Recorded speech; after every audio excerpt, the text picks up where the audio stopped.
Gaza में युद्ध के बीच यमन के ईरान समर्थक हूती विद्रोही लगातार लाल सागर और अदन की खाड़ी में हमले कर एक नई चुनौती देने से बाज नहीं आ रहे हैं। हूती ने कहा कि उनकी मिसाइलों ने लाल सागर में एंड्रोमेडा स्टार तेल टैंकर पर हमला किया क्योंकि वो गाजा युद्ध में इजराइल से लड़ रहे फिलिस्तीनियों के समर्थन में इस इलाके में कमर्शियल जहाजों पर हमले जारी रखे हुए हैं। ब्रिटिश समुद्री सुरक्षा फर्म एम्ब्रे ने बताया कि जहाज के मालिक ने जहाज के क्षतिग्रस्त होने की सूचना दी है। हूतियों ने एक नहीं बल्कि कई व्यापारिक जहाजों को निशाना बनाया है जो इजराइल और अमेरिका से जुड़े हुए हैं। हूतियों के खिलाफ अमेरिका ने एक गठबंधन बनाया है और अब तक कई हमलों को विफल भी किया है। यही नहीं, अमेरिका ने युद्धपोत और फाइटर जेट की मदद से यमन में हूतियों के कई ठिकानों को तबाह कर दिया है। इस बीच ताजा हमले में हूतियों ने अमेरिका के MQ-9 प्रीडेटर ड्रोन को मार गिराने का दावा किया है। इन दावों की पुष्टि के लिए यमन आर्म्ड फोर्स की ओर से एक वीडियो भी जारी किया गया है जिनमें यमन सशस्त्र बलों को एक अमेरिकी MQ-9 विमान को गिराते हुए दिखाया गया है। हालांकि अभी यह खुलासा नहीं हुआ है कि ड्रोन को मार गिराने के लिए किस प्रकार की मिसाइल का इस्तेमाल किया गया। हूतियों की ओर से अमेरिकी ड्रोन को इस तरह से ही हवा में खाक करने का मतलब साफ नजर आ रहा है।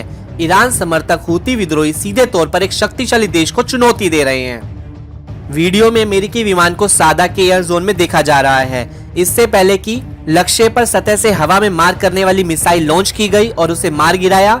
यमन आर्म्ड फोर्स ने अमेरिका के MQ-9 प्रीडेटर ड्रोन को इस तरह हमला किया कि वह खाक होकर जमीन पर दिखाई दिया।